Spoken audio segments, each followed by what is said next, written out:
Welcome to the Morning Energy Show, where we dive deep into the minds of the most influential leaders in the solar industry. In this episode, we're excited to feature Mikey Heinz, CEO of Bright Planet Solar and Bright Ops. With over 20 years of experience building efficient and scalable operations for direct sales, Mikey started his journey in the home security industry before transitioning to solar in 2012. Since then, he's been at the forefront of revolutionizing solar operations. Get ready to hear Mikey's insights on scaling businesses, optimizing operations, and the future of solar sales. Mikey Heinz, thank you so much for joining us. I know so many people in the industry use your company, know who you are, and just love your quality of work. So I have a lot of questions for you here today. Are you ready for this?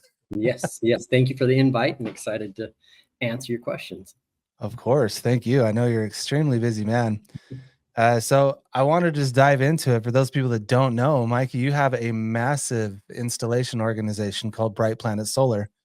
It is huge. How big is it? How much volume are you doing? Right now we're doing about 2,000 installs a month, and total about 80 to 90,000 installs what we've completed. Oh my goodness. And how many years? Technically we've been in business about 10 years, but really most of the volumes come in the last 5 or 6. That's incredible. Those are big numbers. So I'll definitely have some questions around that for sure. But how many companies use you at any given point? Like, what's the most you've had, and what's your average? Yeah, it's always a moving target, as you probably know. There's usually about 20 companies that represent most our volume, and then by market it kind of varies a little bit. But we've had, I think last year alone, we had like 3,800 individual reps that submitted and signed a deal. Whoa. And it represented about 160 different partners. Some were kind of on their way out and some were new, but most of our volumes through about 20 good solid partners. Oh my goodness. So for those that don't know, Bright Planet Solar is an installation organization. And Mikey, you correct me if you want this worded differently. I'm saying it the way that I hear it. Yeah. It's an installation company that has made itself so available and so large that nearly any company in the country can plug into it. And you guys provide installations. You do full fulfillment. You do the site survey, right? Yeah.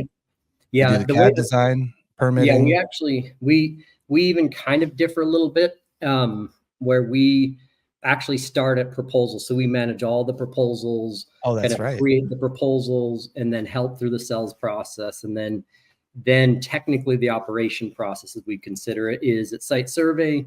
Then we submit all funding for all our partners, and we kind of manage as much as we can to help sales just be more effective at getting out there and selling and focusing on customer relationships more than paperwork and back end stuff.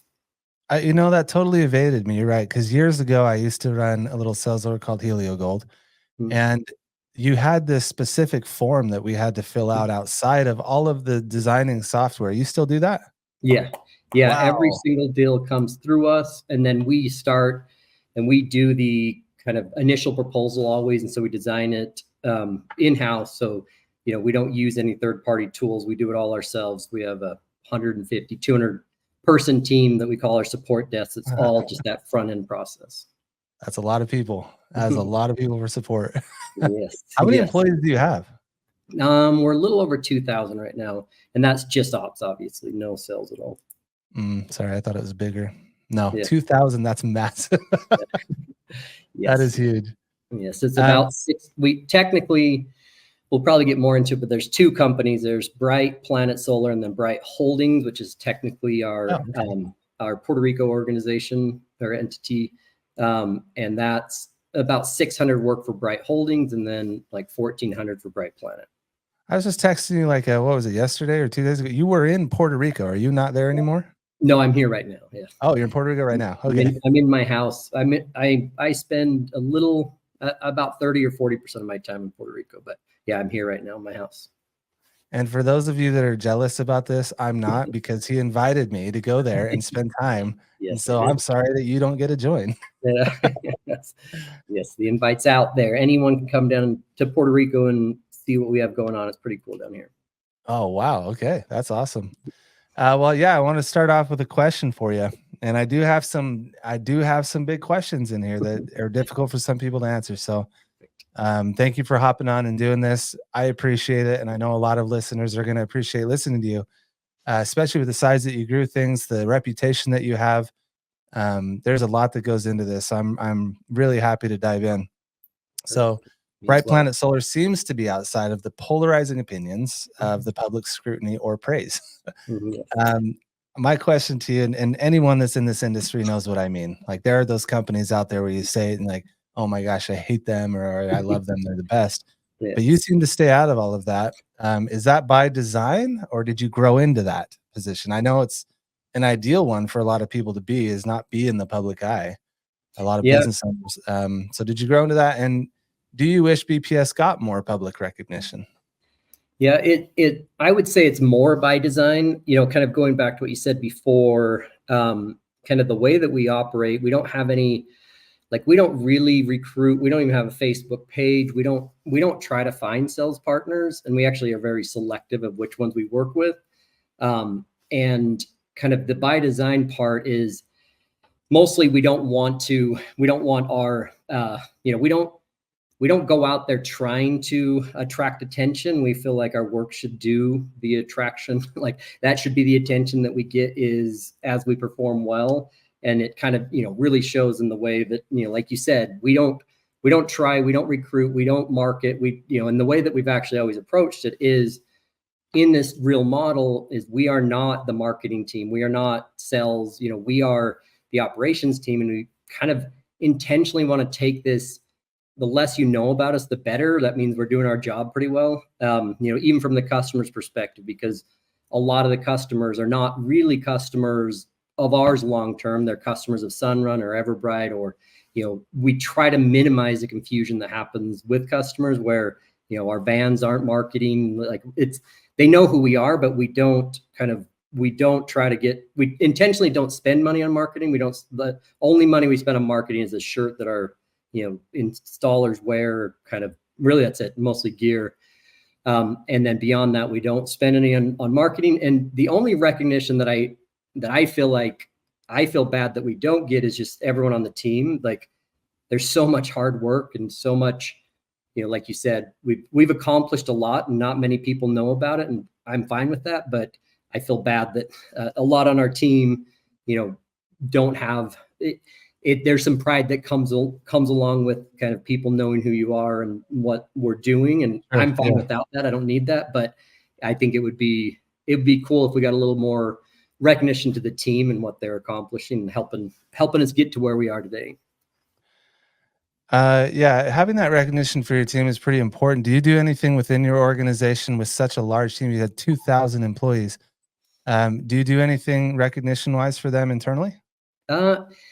It's hard because, to your point, there's a lot, and then we're really spread out. We have technically 13 different locations that people work out of, and then there's a lot that work remote beyond that. So we try, we have this kudos where anyone can submit kudos to anyone else if they see someone doing a good job. And then we, Cool. every month, do a raffle and a newsletter, and then, try to do kind of yearly events to get with the team, and then encourage kind of team building events in each individual location. But we don't do a lot.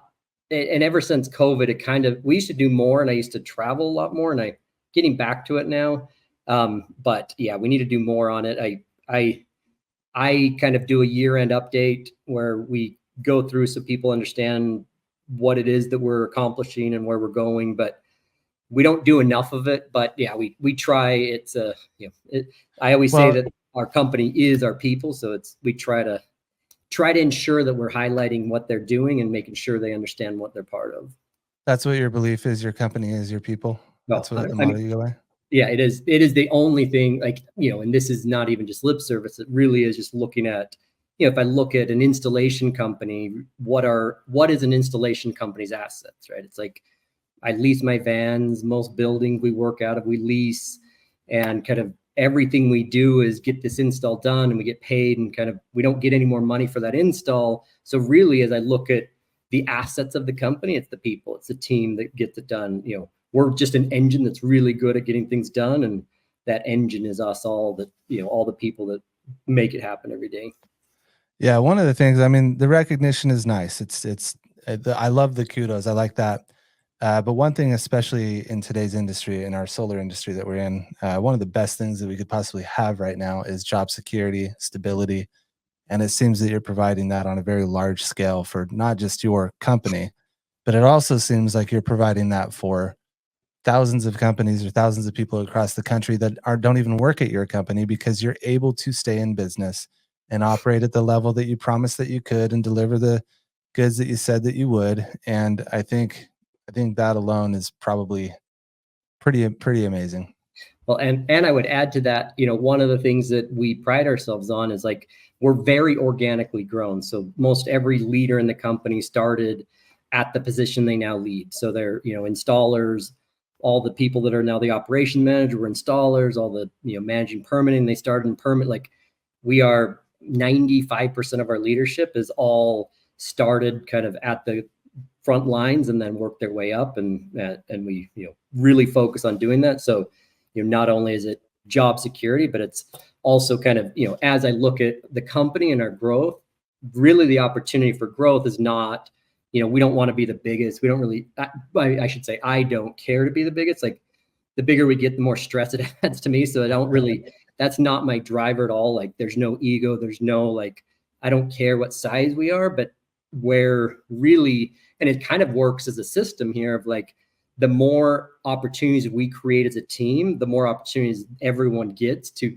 then take on more responsibilities. And so our growth is kind of more of a factor of the team growing than, the company growing. So, and we see it by market. Like, when we see, specific markets doing really well and kind of the teams doing really well and leaders doing really well, that helps kind of really build on that success, in sales and kind of what we do. It's a lot of momentum based. So, it's really cool to see teams that really step up and make it happen are the ones that kind of, make us more valuable. And by doing so, it makes them more valuable and their growth opportunities within that market expand. So it's kind of self-fulfilling in that way. Makes sense. And we'll dive into that a little bit later, actually. I'm glad you touched on it now, but I do want to know, and I want people here to know, when it is that you decide to scale your organization. And we'll get to that one. So if you're listening, just stay tuned. Yes. But I want to jump back to that original question. And it's only because I'm just baffled by this. I've seen you dive in to a lot of the Facebook groups that our industry operates on, or some of them do. Yeah. And you make comments here and there, and you stand your ground, but you're not immune to having bad press. You're not immune to having someone say Bright Planet Solar screwed up my job, but I don't ever see it. And I am on those things pretty frequently. I don't ever see it. How do you accomplish that where you're so large, touch so many lives, and we don't see any of the negative? Yeah. I think it's, it's comes down to kind of ownership from, because we are really singularly focused, and me included, like, I spend my entire day on the process, on this, with the team. Like, there's no, I probably don't do enough of like the high level stuff that a CEO is supposed to do, but I really dive in. Like, I know what's going on really, really well in the business and every step of the process. Like, I know, so as we get these, I don't think, to your point, no one's immune from issues, but what is the frustration that then gets vented, and now more in social media than anywhere, is when they feel like those issues are not getting addressed. So, I think what we've been successful at is there's a path that if there's an issue, it gets worked through and there's a resolution to the issue, and that people don't feel like they have to go to Facebook to try to, blast someone or get some attention. And so I think that's where we've been more successful is, we own it. I own it personally. I don't think there's any, there's no conversation I ever shy away from. And there's nothing that, if it gets to me, and there's a lot of paths for it to get to me. I have an incredible team, so not a lot. They handle most of it, but there's no kind of black holes where someone feels like they, kind of get lost in the shuffle. And so I think that's our ability to respond. And, kind of more broadly, it's actually part of the structure that makes us good and kind of has led to our success, where we know, and I kind of, share this with the team constantly, that our success is our partner success. Like we have, if someone calls our 800 number and asks to get an install, we have zero way to sell that deal and actually get it to install. So 100% of our volume comes through sales partners. And so our success is based on having successful partnerships. And so it's really kind of not just, hey, we try to figure this out. It's like, it is our only way. We have to maintain. And also the other part of it is, it actually ties into the question, really. We don't go out there, make big promises. We've never been the cheapest. We've never been, we've never gone out and said that here's what we are. We're the best. We have the best price. And like, we don't. And so we don't set these expectations that are highly recruited. We don't recruit sales partners. Every conversation we have with a sales partner is this a good fit? We don't try to convince people to work with us. We don't tell them that we have the best pricing. We don't we don't try to sell them on working with us. We explain how it works. And if it's a good fit, great. If not, good luck. We need more of this in the industry. So find a good home and hopefully it works out. And so I think that kind of leads to it. Like we set the expectation up front. We don't overpromise. We set it. Here's what you get what we show. We're not flashy. We don't have all these big tools. We didn't invest a ton in software. It is, we're really nuts and bolts, and we kind of, execute well, and it usually works. I personally found some of what you said to be pretty profound. It's a simple concept, but it's highly impactful that you have generated a process for people to feel like they can voice their concerns, complaints, aggravations to you. You've created a streamlined process for that to occur. And it's interesting to me that would be the reason that you're not getting this negative outlash on social media. And well, I really wish everyone would hear that, because as simple as that may sound, not a lot of people pay attention to that or address it or confront it up front. But you were speaking of dealers just now. You were speaking of how many you had and what your processes are, and if you select them. And that kind of segues into my very next question. What qualities and practices does your longest running dealer possess?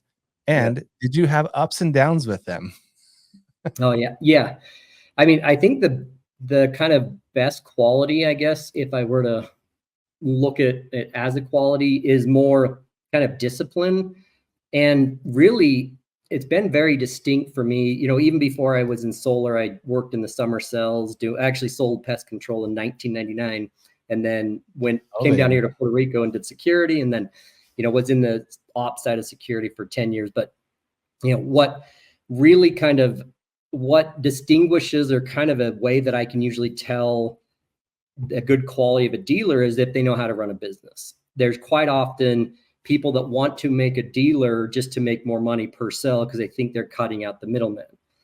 But the reality is there is a lot of value and the need to run a business as a dealer. And so, where that really comes into, the qualities, as your kind of question implied, is it's the conversation is not, hey, this commission of this deal, this happened. There's a conversation of, okay, hey, we have this issue, let's work through it. And it's not emotional. It's not this, okay, this customer's now pissed. And, it's not there's a difference between a rep kind of getting upset because that's his, one deal he has or whatever, versus a business owner that's kind of looking at, this is going to happen. There's been some wins and losses, but we're in this partnership together. And how do we figure this out? How do we get better together and not focus on, this one job or this one account or this one scenario? Like realizing that, hey, yes, same thing that I have to deal with. I deal with Sunrun and Everbright and these funding companies. And, you have to have that business lens. And that's, probably the best thing, or the biggest thing that I see with sales partners is if they're looking at running a business, then we're going to have a lot higher level of success because we're kind of speaking the same language. But if they're looking at it to just be, go out and sell a couple deals at a higher margin, then it usually doesn't work out. Yeah, I like that. Something you say really resonated with me. And I've talked with a lot of large business owners, and you're definitely one of the larger ones. But there's a common theme that I'm noticing. You actually just said it yourself. It's when people get emotional. Interesting enough, like when I used to react that way, I used to get highly emotional. I would go to bed, I would wake up, and I would regret. I would always have to go back, apologize, fix the things that I said, regain their trust. You know, trust is earned in drips and lost in buckets. Yeah. Regain their trust, and although I thought I was being reasonable, and although I thought what I was saying made sense, there are better ways to word it. There are better ways to handle it. There's better ways not to show your emotion. And I would say to anyone out there listening, I agree with Mikey on this, and obviously it's something that he values. When emotion is out there like that, it is hard to take back, and it is a true sign of what it's going to be like to work with you. And the more intelligible people, the people that we deem as successful, Mikey, that's you. And the people we deem as successful, it's a running sentiment that you let your emotions subside. You handle things professionally, and I think that's pretty insightful for those that need to hear it. I would share that I do get emotion. I do get the way that I finally figured out the best way to explain, because there are some times that I get frustrated, and I think there are some times and places where emotion's okay, but to your point, it's how you display it, and is it personal, or is it where does it come from? Is this is my intent here to get back at someone, or kind of fight, or is it to I'm really passionate about this and I'm going to get emotional because this is really important? And I think that type of emotion's okay. And what I always say, but still, even then, you always want to keep your emotions in check. And I always say that I'm always nice until it's no longer efficient to be nice, and sometimes I have to get a little more on the stern side. Efficiency is key. And yeah, that's what I was saying emotionally. Like when I learned to sleep on it, there was less repair that I had to do afterwards. Yes. And smarter decisions to be made. Yes. Don't hit send, stop, take 5 minutes before you hit send and reread it and see if you still want to send it. That is fair. So one of the more popular things to do is have a sales team inside of the solar industry. And why did you decide not to have an in-house sales team? It seems that is where most of the money is, and consequently, where most of the problems also come from. Why did you decide not to do that? Did you have it at first? Did you change your model? What happened? Yeah, it actually kind of, I'll do a little bit of a back kind of history of how I evolved to the model that we currently do. Like I said, I spent 10 years in security. It was basically, vertically integrated company at Pinnacle Security, where we had in-house sales and in-house operations that I ran, and we'd go out every summer and sell, knock on doors and install security systems same day, often as we could.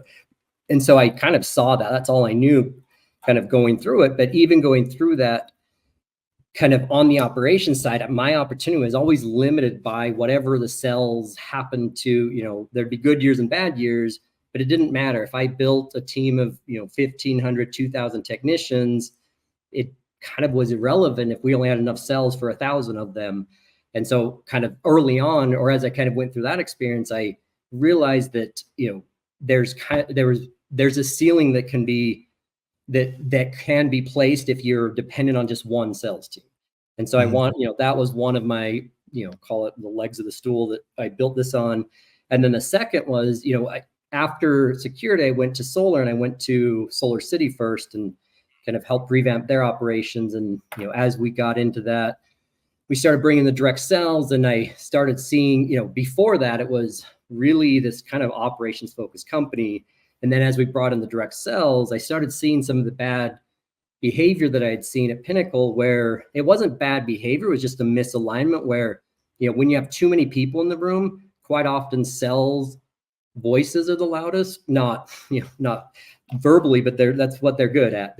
Sales are good at talking and kind of getting their point across. And so quite often with a heavy sales run organization, you get a tail wagging the dog syndrome, and where it's kind of, unintentionally sometimes that the sales kind of direction and guide, decisions actually went out, even if the operations needs or decisions are actually better off for the sales team.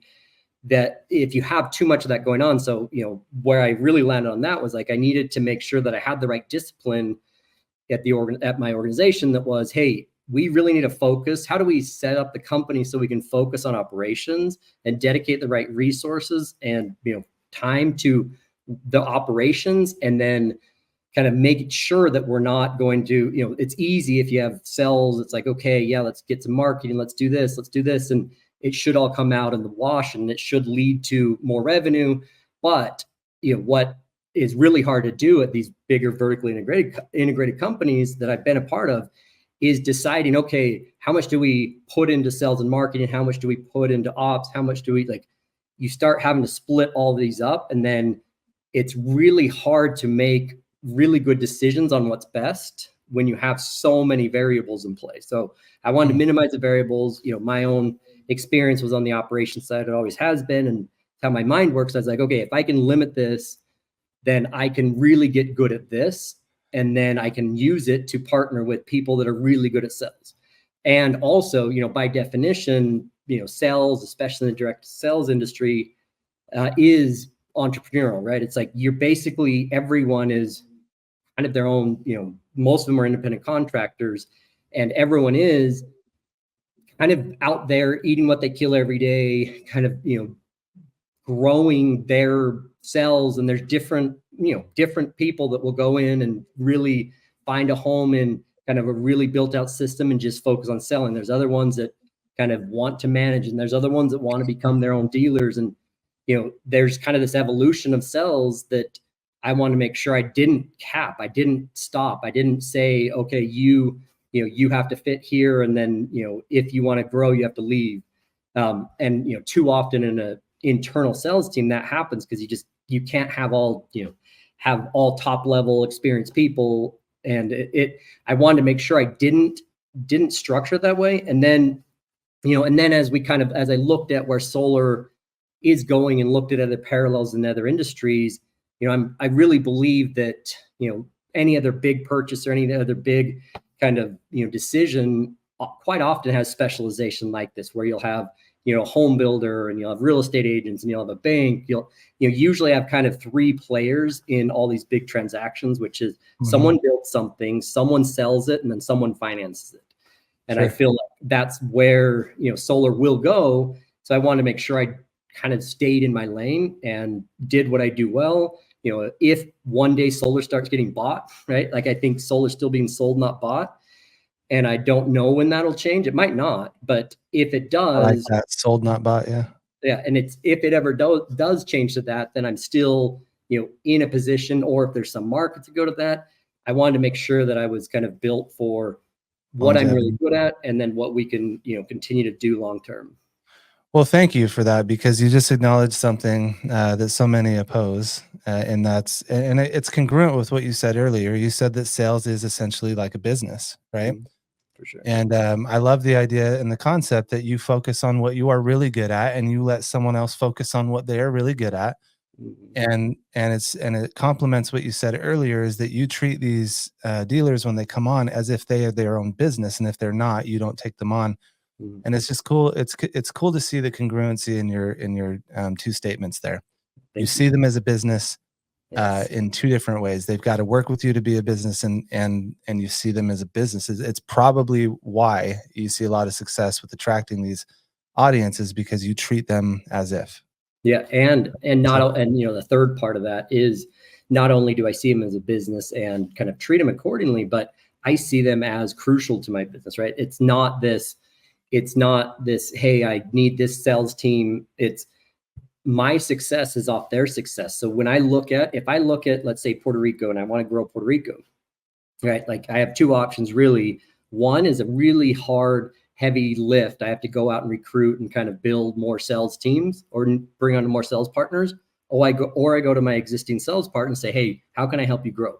What can we do to do this? What can we do better? And work with them and say, okay, well, we're getting this feedback that the market has this pricing on this, and there's this adder, and so, we really look at it as truly that business to business, saying, hey, how my business success is based off your business success. So how do we mutually align here to kind of really fully see that success together. And so it is, full circle. It's truly how we view it. And I think it leads to, the right conversations and the right kind of alignment. Thank you. I know I share the same feelings as a lot of salespeople out there, because we do get the installation side or the finance side saying that sales orgs are not a real business. And I can see where they're coming from on that. With that, there is another term I wanted to bring up to you, and it's some people see not having the sales team under your control as an installer as reckless. You should be in control of what those salespeople are saying and doing, since you are collecting the finances and paying them out. You're the end all be all, and people want to pin responsibility where it should be. And because of the damages that sales have done historically that we know about, with regulation coming in and such, what's your stance on it being reckless or not being reckless? I actually have a very, and you probably keep picking this up, I'm fairly contrarian to a lot of the narrative out there, and this is one of them.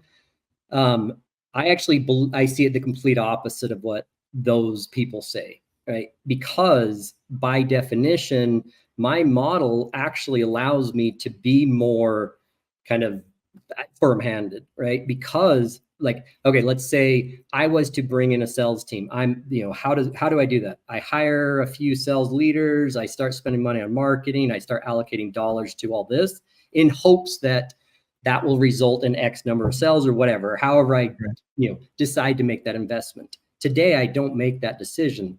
I say, here is a sales partner that is bringing these deals to me, and here's what it costs me to build, and here's what they sell it at. And if there's issues, and if there's non-compliance, and if there's things that risk my business or risk the industry, it is so much easier for me to say to them, hey, we can no longer do business because I don't have sunk costs there. I don't have a hired sales manager. I don't have marketing dollars I spent 6 months ago that I have to then decide if I can lose that sunk cost to make a hard decision. It's easier for me to make those hard decisions if there are some bad actors that might be acting contrary to our values or, kind of what should be done. And we've done it 100 times probably, where there's been reps or even full sales partners that didn't operate in the way that we agreed to. And I can make that decision overnight. My only risk is that volume. I'm going to lose it short term, but it's easy to replace because there's really good people out there. And so I can actually control sales better. And not even control is a bad word, but I can make better decisions because I don't base my company's, revenue and my decisions off of X volume of sales. It's a variable cost for us basically. And so I can make a decision that says, yes, I can lose 50 sales in this market by cutting ties with this bad actor, these bad actors, much easier than someone that spent, $100,000 salary already this year and, $2 million on marketing and all this stuff. Oh, wow, and I don't have to deal with those decisions. It is a very black and white. Again, I'm not saying it's a perfect, but I have a much easier way of making a decision there that I don't have to weigh the pros and cons so much as someone that, built that team from the ground up, that has a personal relationship, that, they're part of the company. It is, and that's, so for me, I actually think the opposite of what some people say, that I think we can, control it. Again, this is not new. It's not like dealers or sales dealers are new. Ford's had them, they're sales dealers for almost every product out there. So it's very established, and really, there's a set of guidelines that these dealers have to operate under, and it makes it really easy from, Ford. They don't mess around. They don't put up with someone not abiding by their standards. They, pull that dealership from, that person. They can't sell Fords anymore, right? And it's like, and the reason that structure's in place, and they're not all sales reps for Ford directly, is to maintain that balance of, yes, here are what's expected of you. Here's what you're going to get paid. Here's the margin. Here's the markup. That's your call. But here's the rules that you have to play by. And I can set those. Whereas sometimes internal teams have to kind of juggle and make some harder decisions. That was a beautiful answer. Thank you. That was great to hear. And this is stuff that I don't hear all the time. And I like that you go against the grain. You have the opposition to most popular thoughts. And to me, and to a lot of sales orgs, coincidentally, this makes a lot of sense what you're saying. So thank you. Yeah, thank you. But that does lead me into my next question. You do make a lot of decisions based on this. How do you choose which financing products you carry? And what are the questions you ask yourself before engaging in that type of commitment? Yeah, this one's probably the least kind of understood, or like least time spent, but should be the most time. And I've fallen victim to this in the past. I think all of us have learned a little bit more what can happen with finance companies and kind of the damage that can be done when you don't fully vet. And so what I do and what I've done in the past, first off, I'll kind of bucket it. There's, right now, today, we do not offer a single loan as a company. We used to do 30-40% of our volume was loans. Today, I was actually looking at earlier, 1% of our business this year so far is cash or loan. Wow. And 0.5% is cash. So we have 0.5%. We've done, it literally is almost it's not even worth counting how many loans we've done this year. You know what that tells me? You have a lot of capital in the bank, because to transition to TPO products pays you at a later time frame than ownership does, right? Well, it actually was, we made a decision, 5-6 years ago, that we set up everything to be the same and never take money up front. So we take money at install and then at PTO. So we get most of our structure, whether it's a loan or we actually the opposite was true for us. There were some loans that we get funded 100% at install, whereas with all TPO, it's usually 80% at install, 20% at PTO. And we did that intentionally because, we fell victim to the kind of, Ponzi scheme of taking a bunch of money, not really knowing where you stand, then having it clawed back. And then, eventually you earn that money once you install it, and then PTO. And so we've kind of transitioned away from that. So actually 5 years ago you did? Yes. 5 years ago is when we changed to we went to all our finance companies saying, hey, we don't want any money up front. We want to just focus on install and PTO payments. And that also, not only did that help on kind of, that discipline side, but it really helped us focus on, even more alignment with our, customers and sales partners, that it's not, hey, we need to get this to install. How do we get it to install to get paid and get this project done? And so we kind of maintain that alignment of our cash, and, our lifeblood is based on getting those jobs to install, the same as a sales partner is.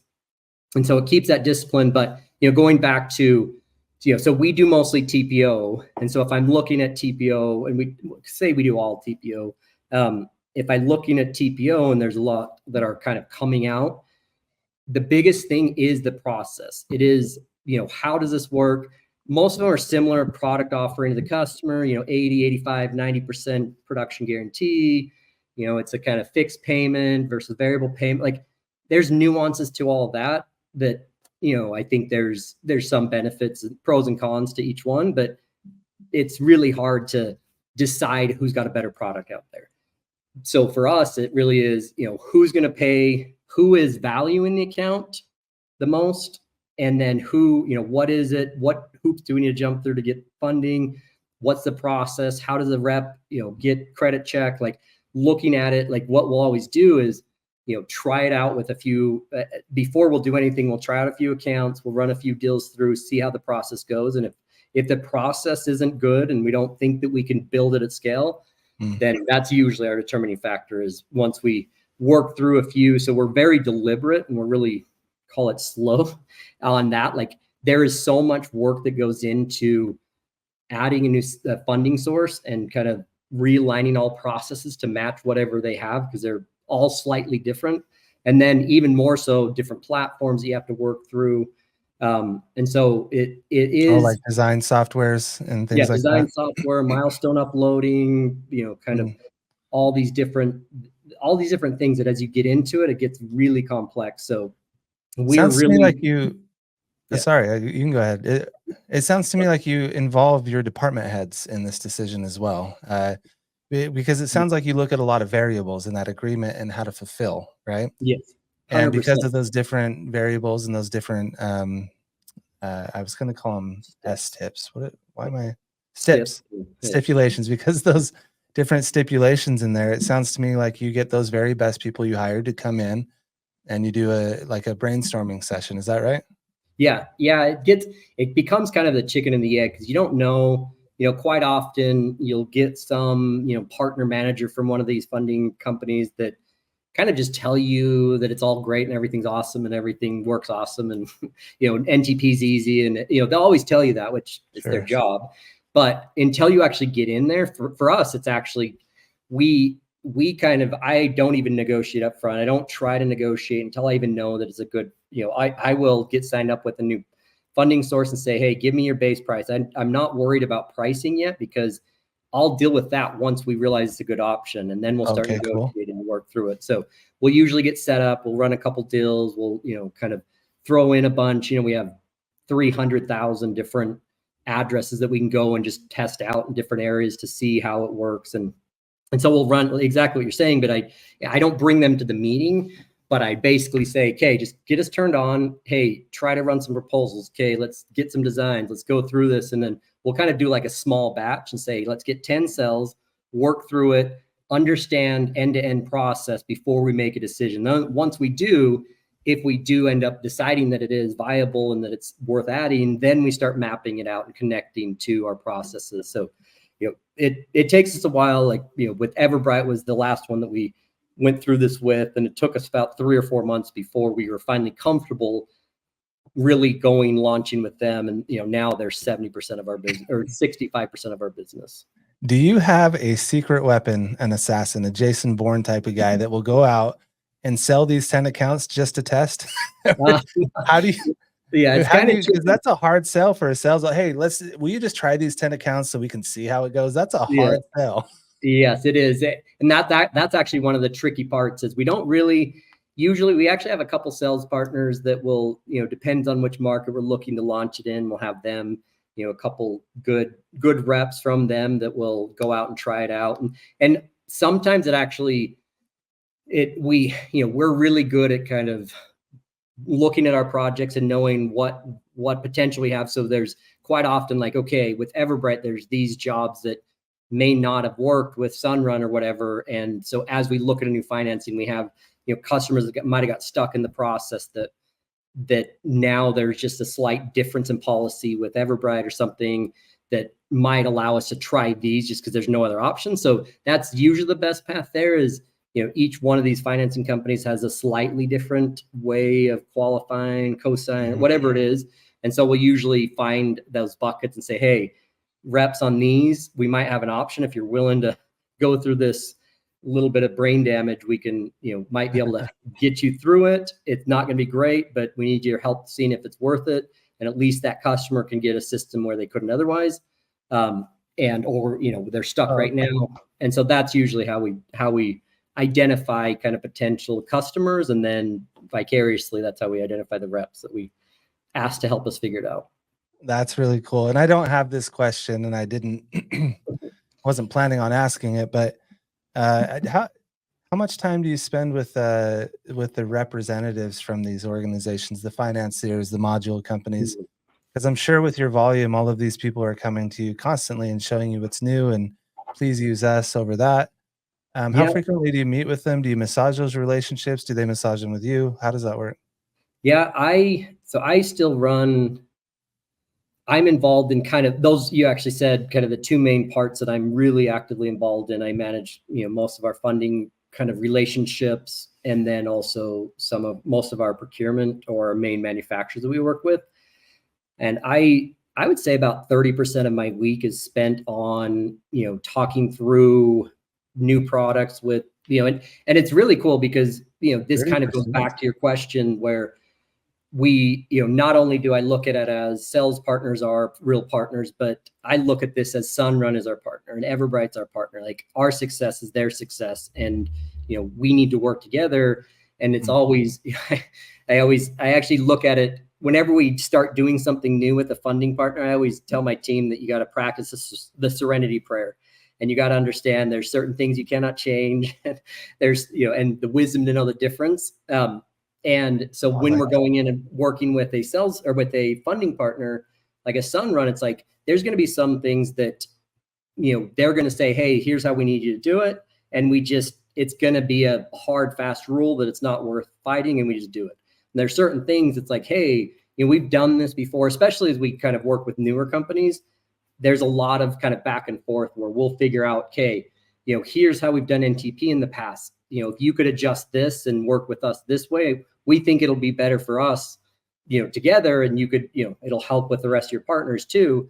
And so we spend a lot of time actually working through, and I personally know the ins and outs of, Sunrun system, Everbright system, Sighton better than, probably most people out there. Even like I still today will go in and do maybe 20, 30 proposals a week and then do true ups. You kind of go through just so I stay close to what's going on and understand what's, how it's working, what this rep experience is, what our partners. Why are you doing proposals just to study this? Yeah, that's a lot of proposals.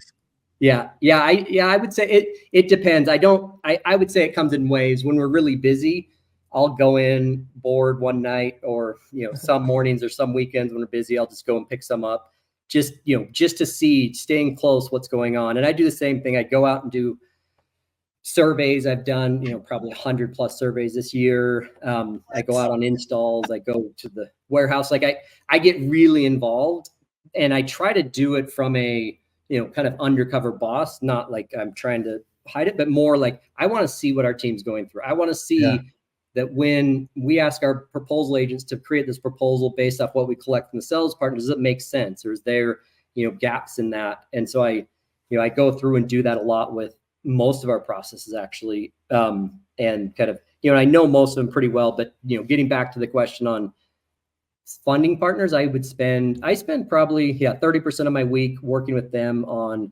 how do we do this? What's some better offerings? How do we, market pricing, market dynamics, process, changes, and then with manufacturers, it's the same. I spend, that goes in waves because we kind of look at it as, I always explain our company as kind of like a NASCAR team where it's, we're always preparing in the off season, making the car better. And, once April hits, that's really when the race season starts, and we got to keep that car on the track. So it's like, everything we do now is kind of getting it ready for race season.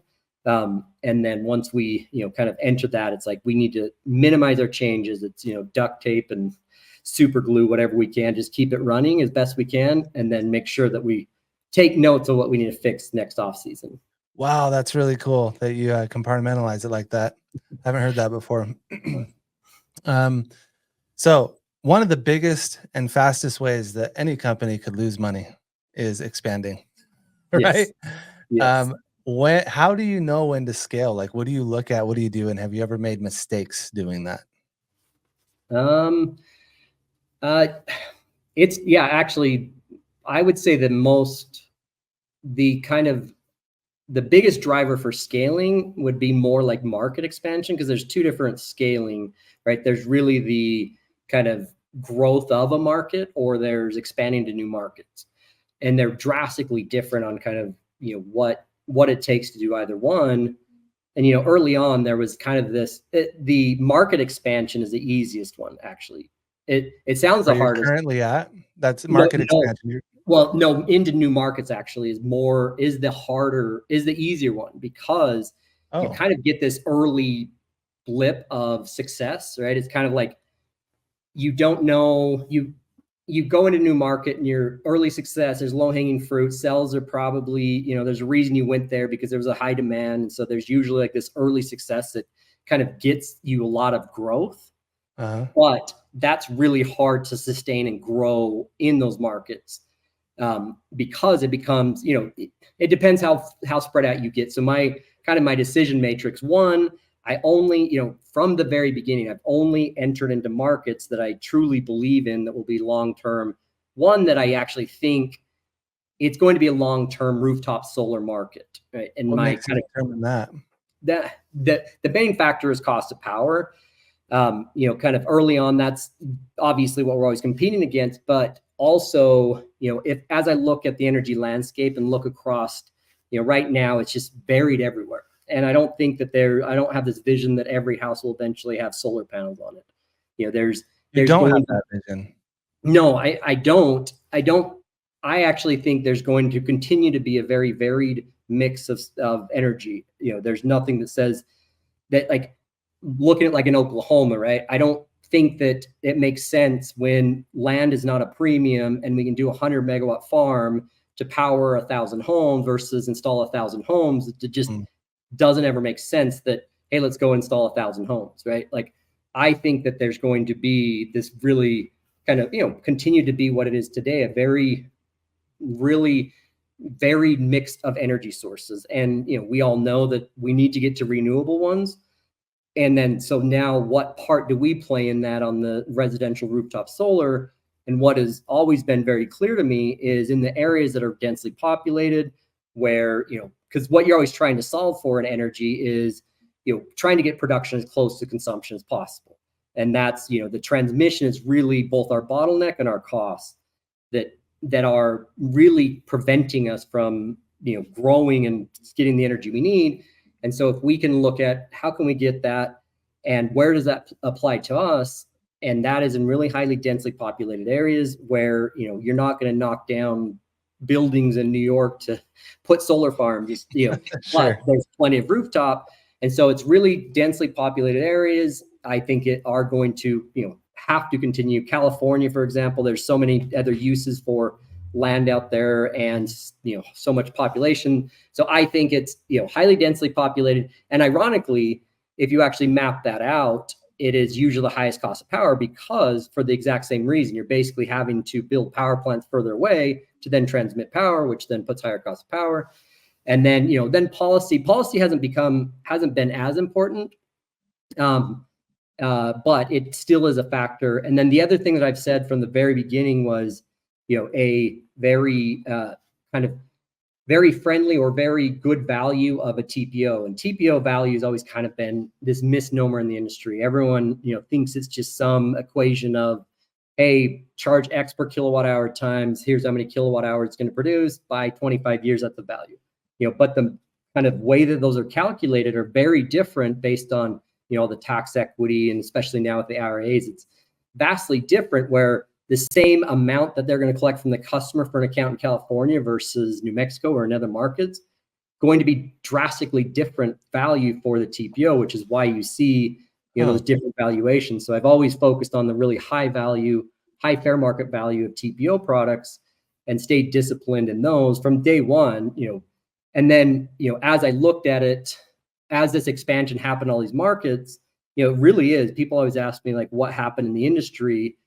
Kind of going back to your first question, or, one of the other questions you sent earlier was on, how did we remain kind of viable? And it was through these decisions that we've made.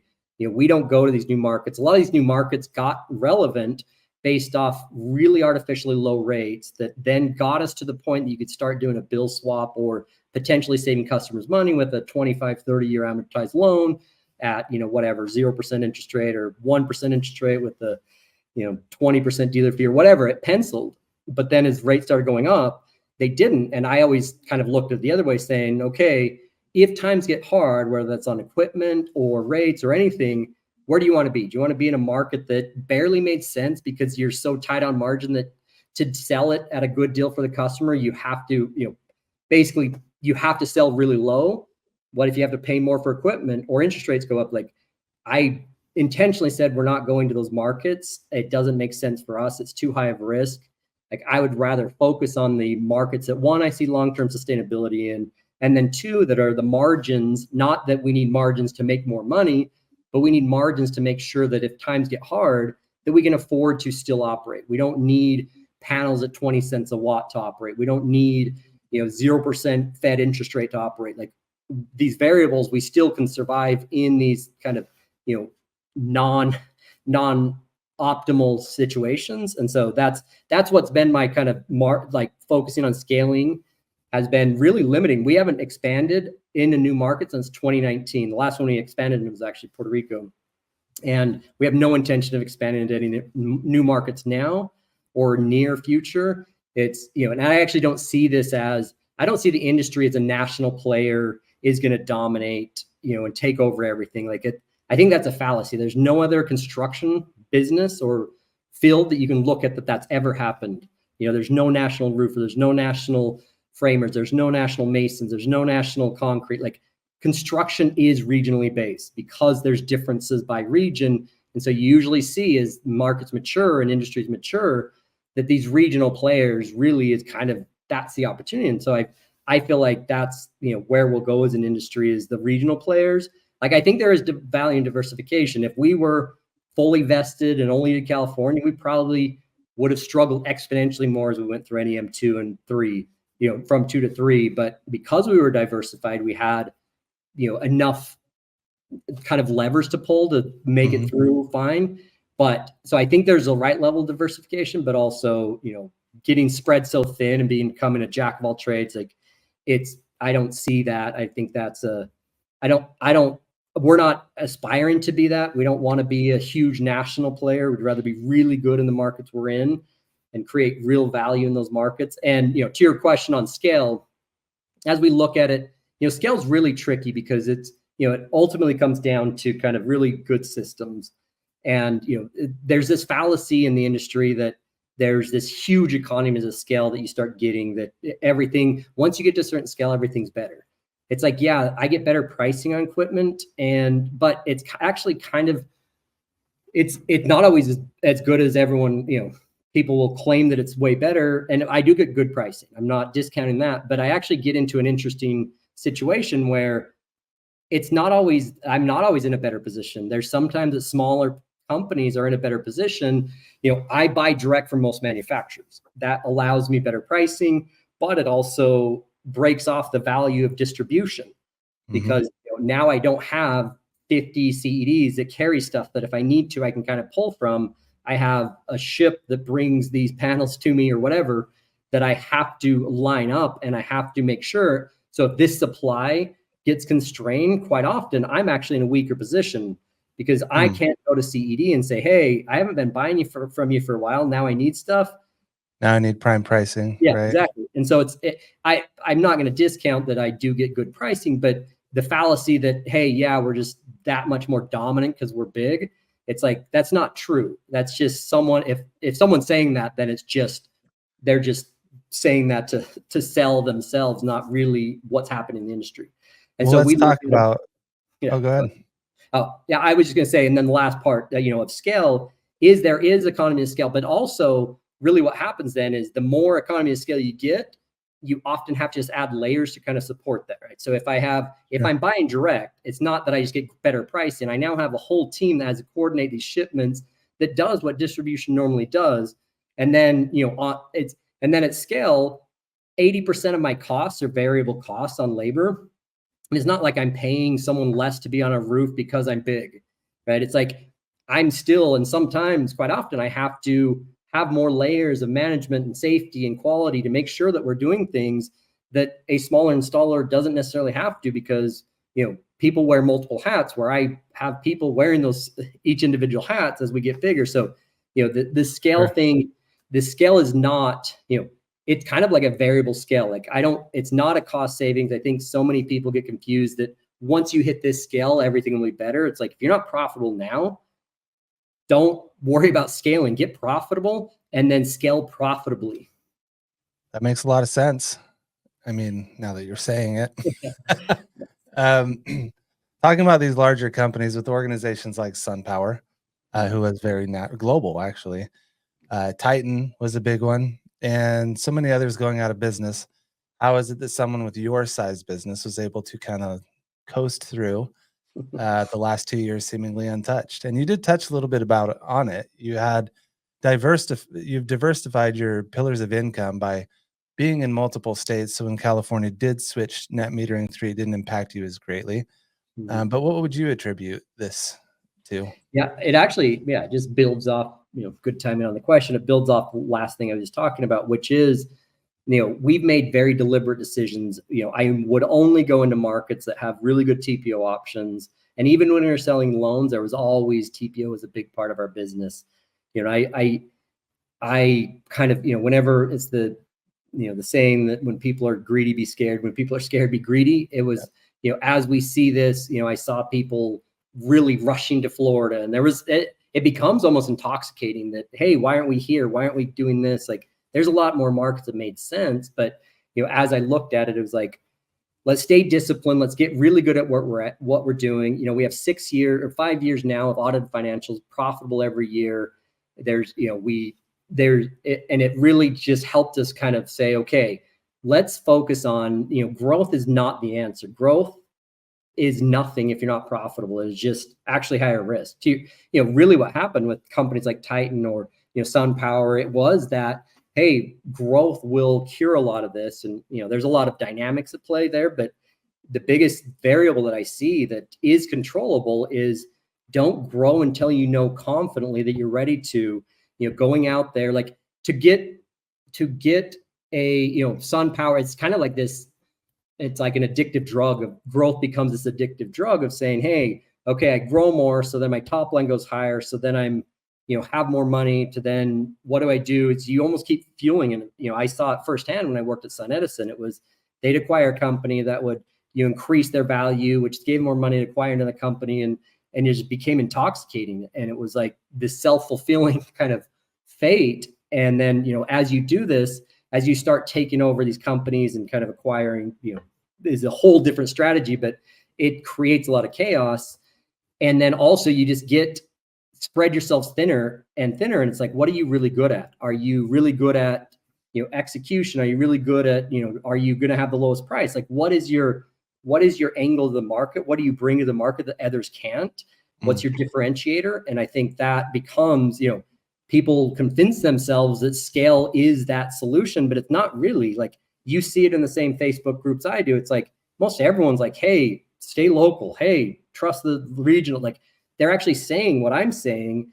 Hey, let's get this because they've had these bad experiences. Like, the only universal truth I know so far in solar is the bigger you get, the higher risk you are of going out of business. And that has been proven. Yeah. The only caveat to that is if you own the assets, a Sunrun, Tesla, Solar City is kind of a different dynamic, but, anytime if you're a, SunPower, Titan, Infinity, a lot of these companies, the bigger you get, the more kind of liabilities you have. If you're not structured well, if you don't have, good discipline and you don't have, good warranty reserves to service your existing customers and your existing obligations, like the bigger you are, the harder you fall. It's like, it's not. I mean, you are pretty big yourself. Are you like Icarus flying too close to the sun here? Like, no, is that why you stopped 5 years ago? No, exactly. I mean, I'm calling myself out. I'm saying as an installer, again, like I said before, my assets are really the people on the team. That's what we are. That's the value we have as a company. And it's like this belief that people have that if you just keep growing, you're going to become more valuable. It's like, no, if you're not profitable, if you're not disciplined, growth is just either will just prolong your death sentence or just blur the lines. It's like, it's actually the best way to test your business is stop growing. And then you can actually see, okay, you don't just have all this new income coming in. You actually start realizing your true costs. And you actually start realizing that, okay, I'm not masking this inefficiency here because I keep increasing my top line and I have more cash. And it's like, and that's what we did last year. It was like, I made a deliberate decision saying, hey, these are scary times. And I don't know how this is going to play out after NEM3 transition. And I said, let's focus on not growing this year. Let's hunker down. Let's get disciplined. Let's make sure we're viable.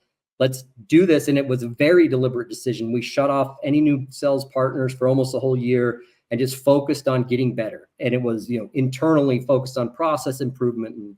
And it was like, it was really good for us because it showed, we did still grow slightly, even if we tried to stop it, but we grew, but only incrementally, or, we went from like 600 million to 700 million. That's too bad. Yeah. It wasn't, it wasn't, comparable. It wasn't that much growth, but it was really good for us because it really, I have one speed in life, and sometimes I push my team too hard. So it kind of helped us realize that, okay, let's get back to the basics. Let's give us some time. Let's get better at what we're doing. So, and that's it. That's the key to scaling. If you want to scale, is really, just continuing to get better so that these systems and processes are repeatable, not based off one person or, the skill level of certain people, but within the system. So you can, hire and bring people in and they can add value and kind of work within your system. Systems and processes are absolutely key to growth. Yes. So I have a very hard question for you. Perfect. Since you deal with so much. Yes. What is the hardest part of your job, would you say? Yeah, the hardest part, I don't know. The hardest part is making decisions with very unclear outcomes sometimes. So there's, a lot, like you said, there's sometimes like, even if you do it perfectly, you can't, you can't predict the future of like how it's going to play out for XYZ TPO, right? Like there's no matter how much work you do, you still have to make those hard decisions. And it's never a perfect equation. And then, one of the hardest parts of that is deciding, one, when to say no, and then two, when to decide that a decision was bad and go back. And, that's probably the hardest part. Yeah. And it's been very hard. Luckily, we haven't, we've never gone to a market, then pulled out. We've never had to shut down. Like, we've never had that hard of decisions on that, but there's been a lot where it was, hey, let's try this. And, and I will push or drive that change and then realize I made a mistake and I have to, I feel bad having to have my team do all the work to kind of reverse what direction we went. But, that's usually that's the hardest part, is like those big decisions that impact a lot of people, kind of having to make those decisions and then really kind of, not just make them, but actually stand up and drive whatever decision you made through to fruition and make sure that, it really is fully, gone through the company, and make sure that you really make the deliberate changes needed. So it's, that's the hardest. And then for me, I think the hardest part for me is just the pressure, but I actually thrive on pressure. I like it, but give me more. Yeah. But no, it's true what you're saying though. Like that is a difficult position to be in. If you were to make decisions, you are making and breaking careers, right? Mm-hmm. You're upsetting people, families' lives are being changed. Sometimes I'm sure you have to let people go just to fulfill what the core belief is in keeping your organization healthy. Yeah. And it's not a position that I think many envy. And I appreciate you being vulnerable and sharing that. Is not an easy one. Yeah. So with all of that responsibility and all the ups and downs of what you have to deal with on a daily basis, how do you keep your work-life balance healthy with a business of this magnitude? I don't. Oh, no, no. Next question, please. No, I actually do think that it's interesting because that comes up a lot, and it's really hard because I don't know. I really don't think there is such a thing as work-life balance because it's different for everyone. It's kind of like, where do you get your energy from, right? It's like, there's a balance there because it's like, there's certain people that, hey, I can only handle so much at work and then I'm spent at home. So I need to balance less work, more at home because, that's how I can effectively give what I need to in both locations. But for me, it's hard because my wife's an awesome, she puts up with so much more than she should. But, it's, and I don't know if this is justifying it, but it's kind of where we've landed. I'm here by myself in Puerto Rico. My family's coming here tomorrow or the next day. And I travel a lot. I'm here in Puerto Rico a lot, California, Mass, like, all our markets. And I find what balance, if I can even call it that, is I really value everything I'm able to do. So if I, am home, like if I'm in Utah with the kids, I wake up, make breakfast, that I'm always home in time for putting them to bed. And I make sure that I make a deliberate, really make time to have a meaningful connection with all my kids and my wife. And that might not be, I'm 8 hours here and 8 hours here. I might be 16 hours at work for a week straight. And then I'm all theirs, whatever they want to do all weekend, I'm 100% there. Or we went to Europe and, spend a month in Europe. So anyways, there's no equation that works. It's just trying to make sure you have meaningful connections with your family. And and still get stuff done at work. It sounds like you have absolute dedication with the task at hand. And it seems to me, just gleaning from this conversation that we're having, that you dedicate a lot of your time to other people, your employees, your team, your family. What do you do for you? Do you take time for yourself? Do you dedicate time for yourself? What do you have hobbies? Nope. No, that's probably the biggest sacrifice that I've made. I wouldn't even call it a sacrifice. I actually think you said it well, and I'll just kind of build on it. I've found what I'm passionate about, and so for me, it really is. I feel, I'm not a spiritual person. I grew up in the Mormon church, and I kind of understand spirituality, and I believe that there's forces, whatever, not getting into that. But for me, I honestly feel like I found my calling. Like, I feel like this is what I can do and have a really good impact on the world. And by doing this, I can, it's not just climate change or solar or whatever. Like, I'm passionate about that. But really what drives me, exactly what you said, is what I'm able to do to help people kind of really fully develop into the leaders that I know they can be, and like create that opportunity for them. And I'm not doing it myself. Like, I'm not like, I realize that, yes, I'm enabling some of these opportunities to be created, but they're doing the work, right? It's like Puerto Rico. Like, I look at Puerto Rico, and what I'm the most proud of in Puerto Rico isn't that I came down here and figured it all out and just did it all, and yeah, we've accomplished this. What I'm the most proud of is the first five people we hired in Puerto Rico now run everything on the island. And it is 100% organically grown, and it is built off of them building it. And it's like, that's what really drives me is like, as I look at growth, like I said before, my metric for growth is not, I want to be the biggest and I want to be the best and I want to be like, I actually don't. I actually, like, personally, money doesn't motivate me. Like, it's obviously it's, a part of what is important. And it's, as long as I provide for my family, and it's, my view has always been, if I work hard, it'll work out. And that's my view on money. And it always has, fortunately. But as far as like what motivates me to kind of do what I do is that like opportunity we're creating, opportunity, like it is that the growth is based on those opportunities. Like, I don't care if we did half the volume this year as we did last year. That's fine with me, as long as we're doing it well and we're executing well and we're profitable. That's okay. But what I don't like about that is that would mean that there's some people that didn't have the opportunity to grow and didn't expand, and didn't, like, our growth is that.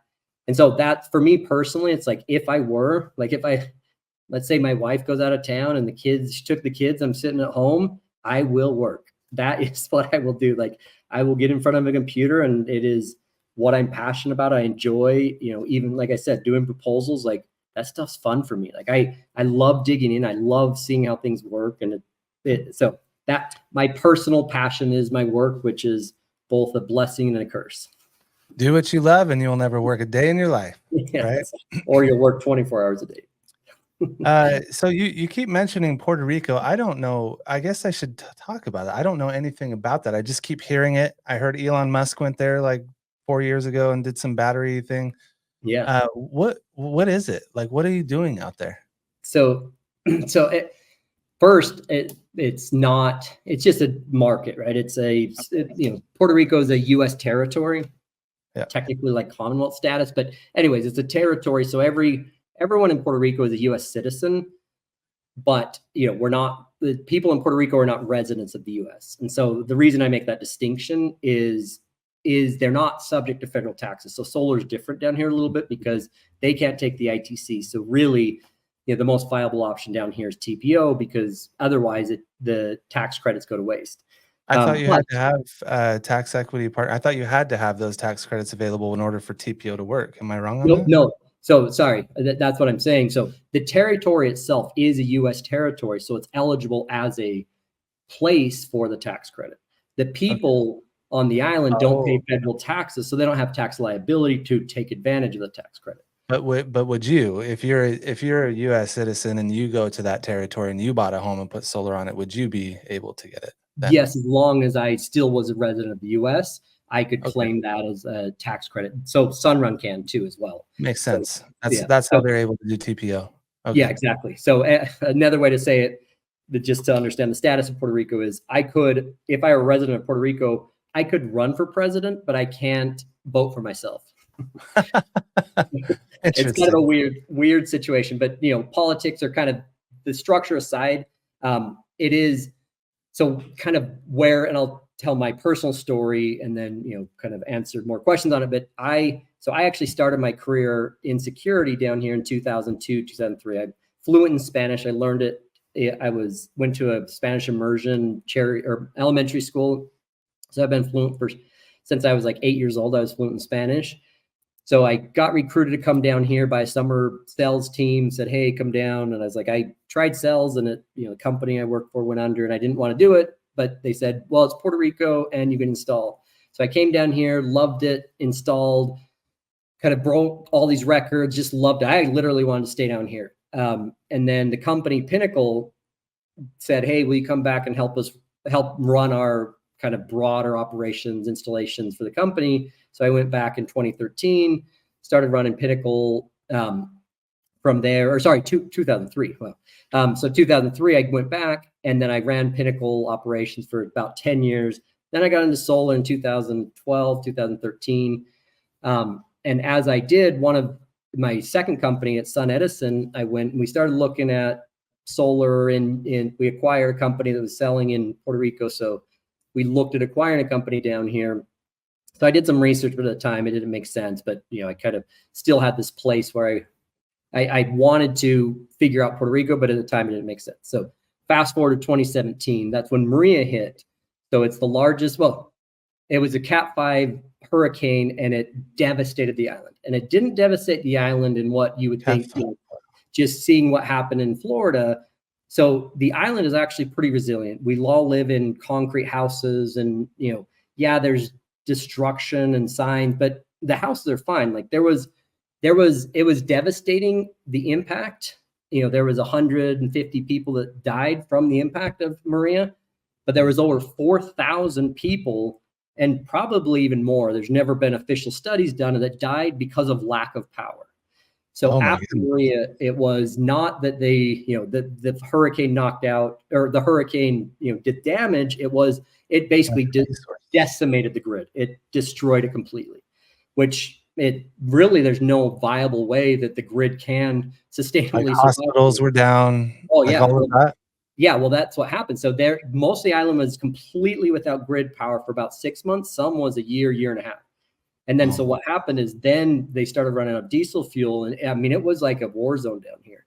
And it was literally like, that's the most impactful is like, yes, the hospitals that were relying on generator power, those generators would die and people on life support. It was the most impactful thing. It was the largest power outage in U.S. history, the second largest in the world history.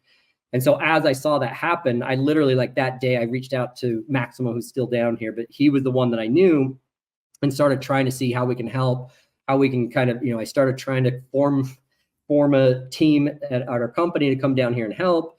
And then I actually worked with a bunch of the people that, or kind of helped start Give Power, which we did at Solar City. So I knew some of the people there that was, some of that stuff, the Elon and Sunrun, and there was a bunch of humanitarian stuff that happened early on. But as I kept looking at it, I'm like, we really need to figure this out. And we have the answer to how to do this. Like this grid does not work down here. It is undisputably, no one disagrees with that. And so it's now, okay, what is it that we can do to really change the island's future? And that is solar and storage. So, finally, after I got to it took me about 2 years to figure it out. And finally I got connected with Sunrun.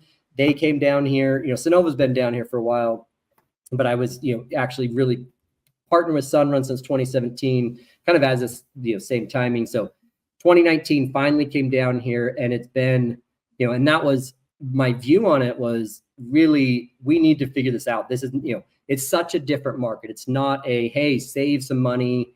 It is literally, it is a basic need. The entire island is built off of the electric grid, but it sucks.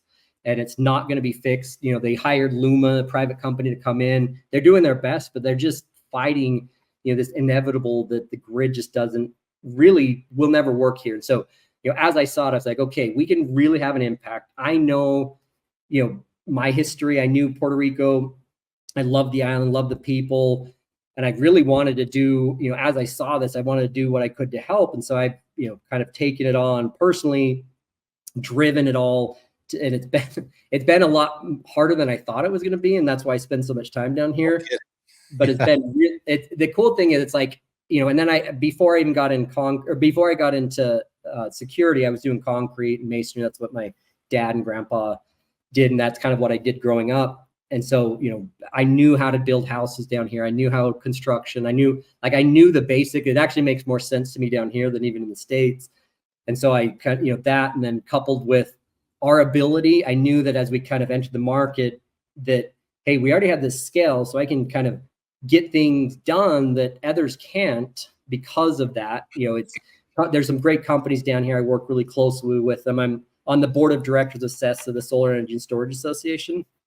And, so we really focused on, okay, how do we change the island, and how do we really solve for this biggest problem on the island? So it's cool because it really is, the first install we did down here, I was up on the roof helping on the install. We, shipped things down. It was our kind of first figuring it out. And the customer that we were installing, the electrician from Massachusetts, grabbed me. He's like, hey, can you come explain to this customer that we can set up their generator? We're doing a battery, but we can set up their generator if he wants it still hooked up.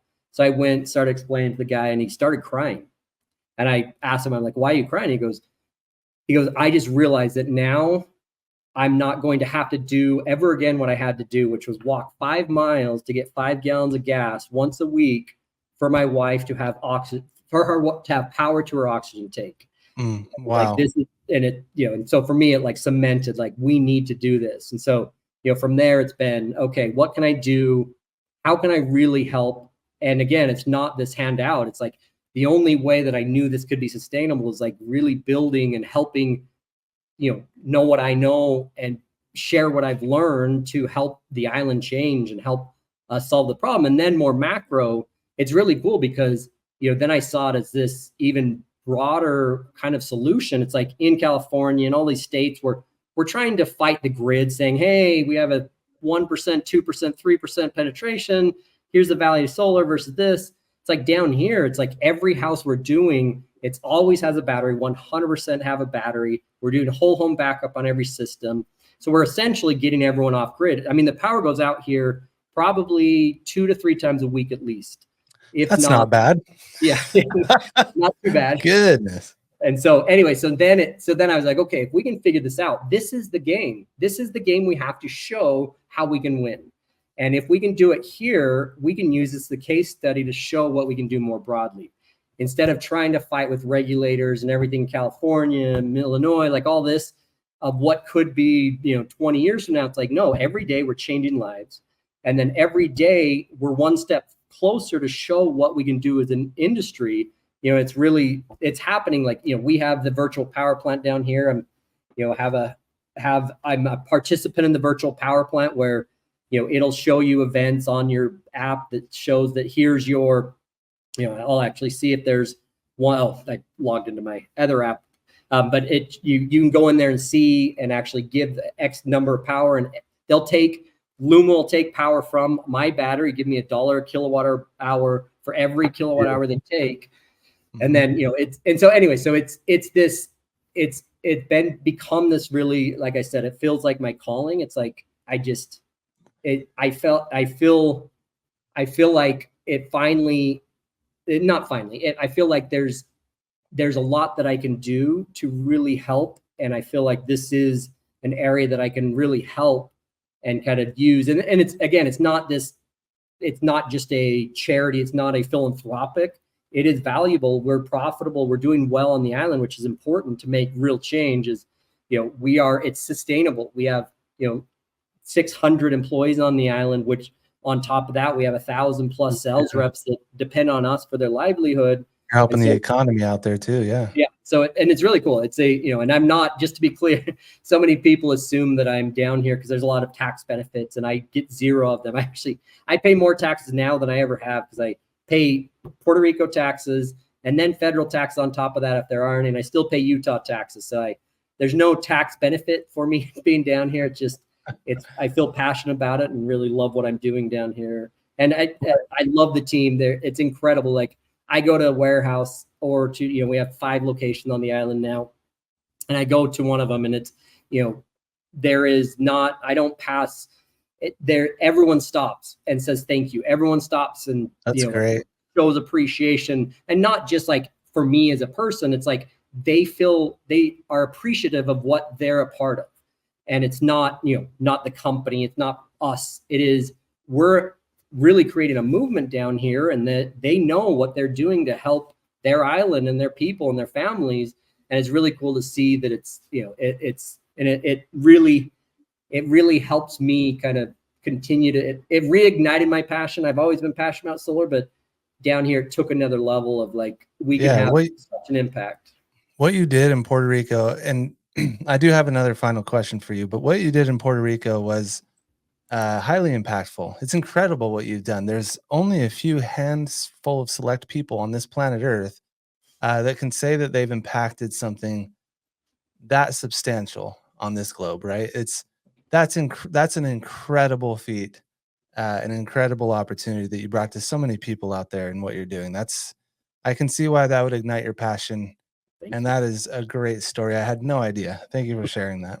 That's awesome. That's why I always say anyone that comes down, I'll show you.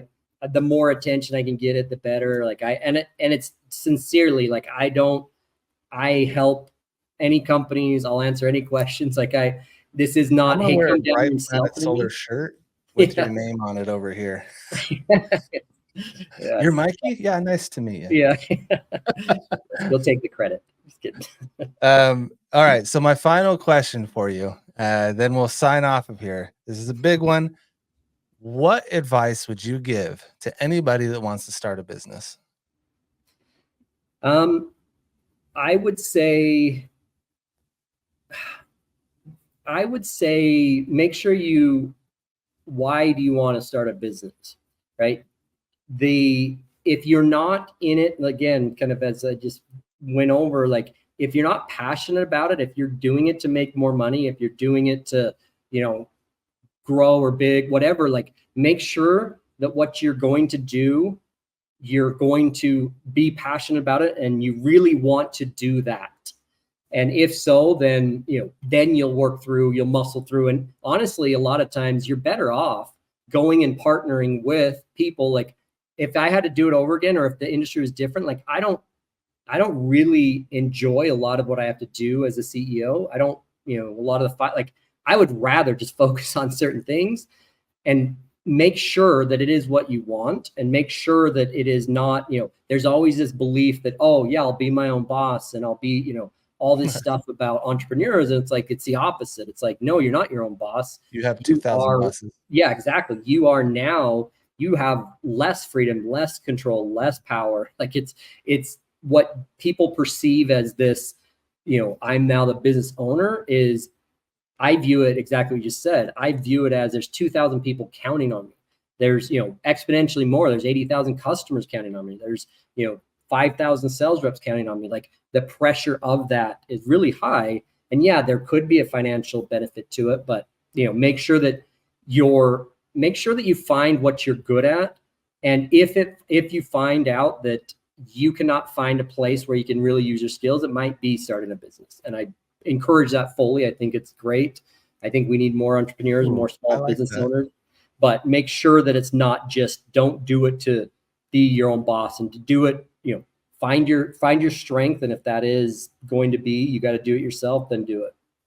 What was said, if you have a skill set and a talent, and you're constantly not finding a place to utilize those, you might be a perfect business owner. Yeah, exactly. I mean, that most good businesses are started out of that necessity.